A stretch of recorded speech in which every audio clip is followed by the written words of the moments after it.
Voici la carte du grand partage de l'Afrique. En 1914, seuls 2 pays avaient échappé à la mainmise européenne. Le Libéria à l'ouest et l'Éthiopie à l'est. L'Angleterre s'était taillé la part du lion, l'Égypte et le Soudan au nord, l'immense richesse de l'Afrique du sud, des colonies de valeur comme la Rhodésie et le Kenya, et des territoires fortement peuplés comme le Nigeria et la Côte de l'Or.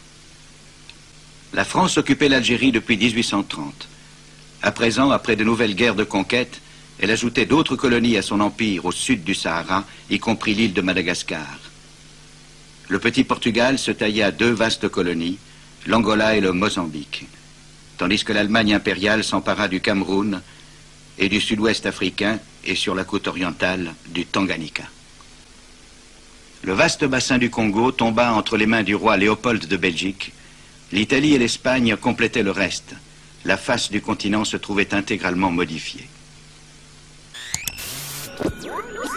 Nous, on est riches parce qu'on est en train d'appauvrir l'Afrique, de nouveau, l'Amérique latine, l'Asie. Nous sommes nous les responsables de ces millions de morts. C'est nous qui disons que tu dois avoir accès à l'eau simplement si tu la payes. Que je t'amènerai l'eau si je suis rentable. En Afrique, c'est nous, c'est pas eux. Eux, ils étaient capables de le faire en communauté. Et donc, à l'heure actuelle, il faut se dire que les guerres qu'on est en train de faire, c'est quoi? C'est parce qu'ils nous ont attaqués. Qui?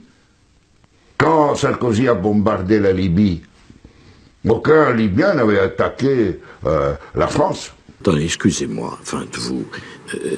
La vidéo que je vais vous présenter aujourd'hui est inimaginable. On ne peut même pas penser un moment qu'un président français, Nicolas Sarkozy, peut décider de sa maison de l'Élysée de bombarder la résidence du président Laurent Gbagbo. Les chambres bombardées, la cuisine bombardée, le gazon bombardé, les familles bombardées, la femme, les enfants, les petits-enfants bombardés. C'est inimaginable. Et nous voyons cela avec beaucoup de souffrance. Mais nous résistons. Nous résistons parce que notre question, ce n'est pas Laurent Gbagbo. Notre question, c'est le symbole que cet homme représente pour notre pays. Et nous, quand les Américains ont bombardé Bagdad ou l'Irak, parce que c'était l'ennemi du mal, tous ces millions qui sont morts, et tous ces millions de réfugiés syriens, irakiens, etc., c'est qui eux, ils ont voulu. Et nous, on a le courage après de dire, je vais t'aider pour rester chez toi. Hein? Alors qu'on les a créé des conditions pour qu'ils doivent fuir. Et nous, on va dire hypocritement à cette Europe qui hypocritement donne 6 milliards à la Turquie, 2 milliards aux Libyens pour pouvoir obtenir les gens qui viennent d'Afrique, où on est en train d'alimenter, nous, les guerres. Mais il faut s'arrêter de se raconter des balivernes ici. Hein? Il faut arrêter. Et vous êtes porté volontaire pour cette expédition? Oui, monsieur. Pour quelle raison? Parce que j'aime l'Afrique et en même temps j'aime secourir les gens. D'autant plus les Européens qui sont ici. Pourquoi d'autant plus les Européens? Parce que les Noirs n'en valent pas la peine. Parce que les Noirs n'en valent pas la peine. Raciste! Machine raciste! We hate because we're taught to hate. We hate because we're ignorant. We're the product of ignorant people who have been taught an ignorant thing, which is that there are 4 or 5 different races. There are not 4 or 5 different races. There's only one race on the face of the earth, and we're all members of that race, the human race. But we have separated people into races so that some of us can see ourselves as superior to the others. We thought it would work, I guess. It hasn't worked. It has been bad for everyone. But it's time to get over this business. There is no gene for racism. There's no gene for bigotry. You're not born a bigot. You have to learn to be a bigot. Anything you learn, you can unlearn. It's time to unlearn our bigotry. It's time to get over this thing, and we best to get over it pretty soon.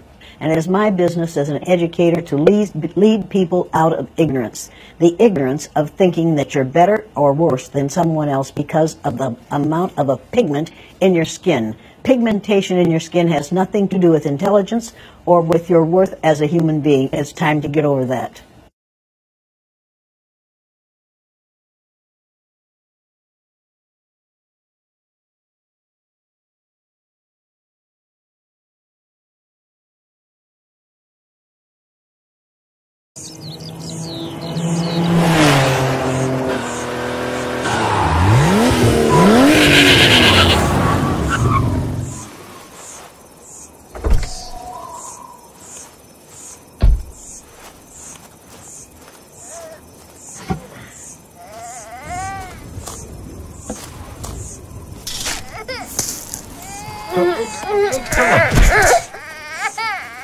La cupidité de nos banquiers est sans limite. Ils n'hésitent pas à s'enrichir au détriment des plus pauvres.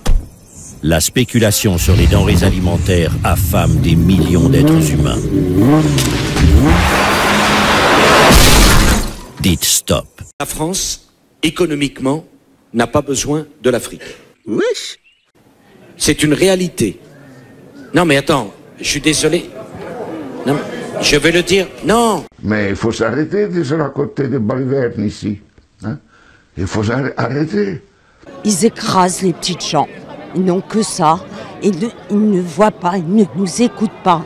Ils nous méprisent. On est dans une période où de plus en plus de dirigeants ou de jeunesse africaine bombent le torse vis-à-vis de la France, en expliquant bien qu'ils ne sont pas contre le peuple français, mais contre la politique africaine ou le rôle des multinationales françaises, mais pas que, en Afrique. Le jour où l'Afrique apprendra à gérer intelligemment tous ces gens qui veulent, comment dire, tirer parti de ces richesses, elle deviendra la première puissance mondiale parce qu'elle aura à la fois la jeunesse, la démographie, les matières premières et la capacité à gérer la nature. C'est la puissance africaine. Mais c'est clair. Mais oui, c'est clair. Allez manger ça à toutes les télévisions. When those who are occupied refuse to submit, when they continue to resist, we drop all pretense of our civilizing mission and unleash, as in Gaza, an orgy of slaughter and destruction. We become drunk on violence. We kill with reckless ferocity. We become the beasts we accuse the oppressed of being. We expose the lie of our vaunted moral superiority.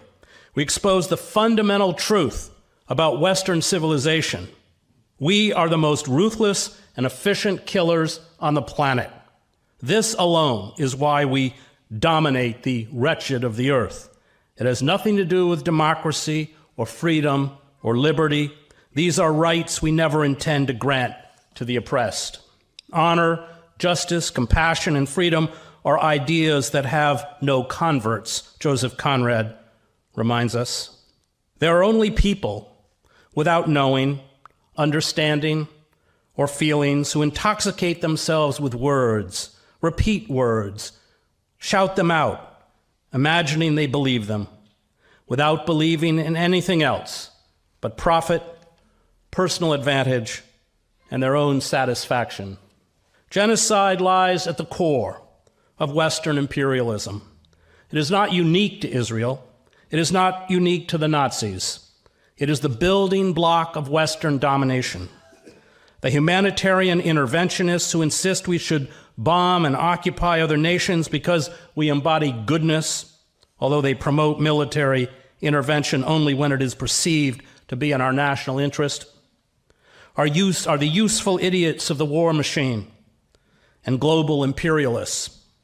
They live in an Alice in Wonderland fairy tale where the rivers of blood we spawn make the world a happier and better place. They are the smiley faces of genocide. You can watch them on your screens. You can listen to them spout their pseudo-morality in the White House and in Congress. They are always wrong, and they never go away. Je vais vous dire une chose. L'Europe, de tous les continents du monde, est le continent le plus brutal où il y a eu les guerres les plus sauvages. C'est pas l'Afrique, c'est pas l'Asie, c'est l'Europe. Et je vais vous dire autre chose. C'est pas au Moyen-Âge, c'est au XXe siècle. C'est en Europe qu'on a exterminé des Juifs. Oui, oui, oui. Notre continent est brutal, sauvage, et peut verser dans la barbarie. Hubert, que savez-vous de l'Afrique? Les Africains sont joyeux, sympathiques, rigolards. Ils dansent bien. Il faut cependant nuancer ce constat. Ils ne sont pas très soigneux ni très responsables. Il faut toujours être derrière eux. Il y a pas mal de microbes. Très bonne analyse, Hubert. Oui. Et les femmes ont tendance à ne pas mettre de sous-vêtements quand elles préparent le manger. Le président Bamba vous recevra à 16h. Parfait. Le temps d'enfiler mon costume colonial. Blanc. Clair. Mon costume clair. C'est l'effondrement du moment occidental, c'est la fin du moment occidental, c'est-à-dire ce moment que nous trouvons normal, nous, mais qui en réalité ne l'était pas du tout, où l'Occident a dominé le monde. Nous l'avons dominé depuis la fin du XVIIIe siècle, hein, et aujourd'hui c'est fini, et ces pays au fond nous disent, eh bien ça y est, c'est fini, vous n'êtes plus les maîtres du monde, nous comptons, nous avons aussi notre vision du monde. Donc c'est la fin du moment occidental. Vous dites ne plus vouloir financer la guerre russe en Ukraine. Ok, mais ça vous dérange pas de financer l'occupation Israël de la Palestine en achetant du gaz israélien? Tranquillou bilou. De financer la guerre saoudienne au Yémen en achetant du pétrole saoudien? Tranquillou bilou. Et quand les États-Unis bombardent l'Irak, pas de sanctions? Tranquillou bilou. Hein? Et quand Israël colonise la Palestine? Tranquillou bilou. C'est 2 poids 2 mesures. Cette hypocrisie-là, c'est ça ce que les peuples du monde vous reprochent. Et celle-là, justement, si vous voulez leur soutien, écoutez-les tout simplement. Tranquillou bilou. Que vous écoutiez BFM, que vous écoutiez France Info, chaîne publique, chaîne privée. C'est de la merde. Même pensée, même discours. Tranquillou bilou.